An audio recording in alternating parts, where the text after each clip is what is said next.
त्यांना वापस घेऊन येताना रस्त्यातच मारलं आणि विहिरीमध्ये टाकलं असं मुलीने सर फोन करून त्याला बोलवून घेतली आणि माझा मुलगा गेला. तिथे गेल्याच्या नंतर त्याला पकडल्याच्या नंतर माझ्या मुलानं त्याच्या मित्राला फोन केलं, महेंद्र मला फोन केला की तुमच्या मुलाला असं असं पकडलं. लगेच मी आणि पकडलं त्याला आपली माणसं घेऊन या, काय ते मिटून घेऊन हे करू.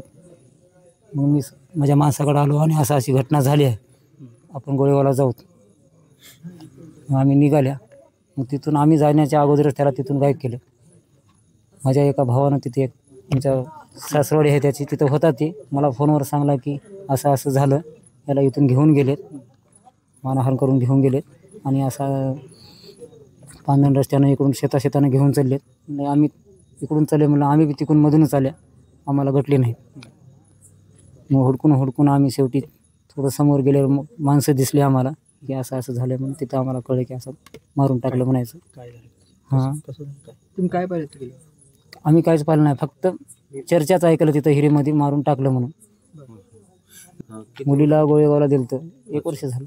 1 वर्ष झालं. आता ह्याच्यानंतर काय मुलगी फोन करत होती काय होती आम्हाला माहीत नाही सर. हे आजच कळलं की मुलाला बोलून घेतली म्हणायचं. म्हणजे तिथं गेल्याच्या नंतर फोन आल्यावरच कळलं की माझा मुलगा तिथं गेला म्हणायचं. त्याच्या व्यतिरिक्त काय नाही.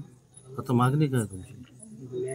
आता काय मागणी सर, एकतर माझ्या मुलाचं वय 18 झालेली नाही, 16-17 वर्षाचा मुलगा आहे माझा.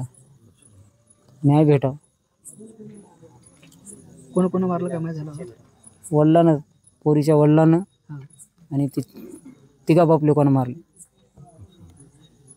म्हणजे कोण? वडील मारुती सुरणे, लक्ष्मण सुरणे आणि महादेव सुरणे.